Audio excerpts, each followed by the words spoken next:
ভাই চলে এসছে, কোথা থেকে চলে এসছে ভাই? আমি এসছি আমতলা থেকে। আমতলাটা কোথায়? আমতলা মানে নওদা থানা, নওদার ভিতর পড়ছে। নওদা বলতে মুর্শিদাবাদ নওদা? মুর্শিদাবাদ নওদা।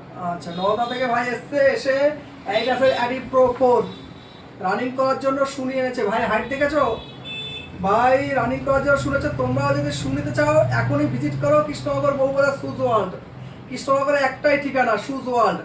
ভাই শুয়ের কোয়ালিটি কেমন ছিল? ভালো, অবশ্যই ভালো তো? আমার ভালো লেগেছে, যেহেতু আমি অত দূর থেকে এসেছি, অবশ্যই ভালো হবে, আর বাজেটও ভালো আছে। তোমরাও এসে দেখতে পারো, তোমরাও নিতেও পারো। আর ডিসকাউন্ট করে দিয়েছি তো? হ্যাঁ অবশ্যই। আর ভিডিও শেয়ার করে আসলে স্পেশাল ডিসকাউন্ট। ভাইয়ের মানে আমরা তো ডিসকাউন্ট করে আসি। তোমার এখানে মুর্শিদাবাদের ছেলে হ্যাঁ, বন্ধুদের অবশ্যই। শুনেই তো এসছো। হ্যাঁ। তোমাদের এখান থেকে অনেক ছেলেরা নিয়ে গেছে। রেড কালার এটা তো মিনিমাম 5 জোড়া নিয়ে গেছে একটা, মানে তোমার বন্ধু বান্ধবরা 5 জোড়া। ঠিক আছে। আর আমার টেস্টিং এর 1 বছরের ওয়ারেন্টি আছে। কোনো কিছু প্রবলেম হলে ডাইরেক্ট নিয়ে চলে আসবে। ঠিক আছে। থ্যাংক ইউ অত দূর থেকে আসার জন্য। ঠিক আছে।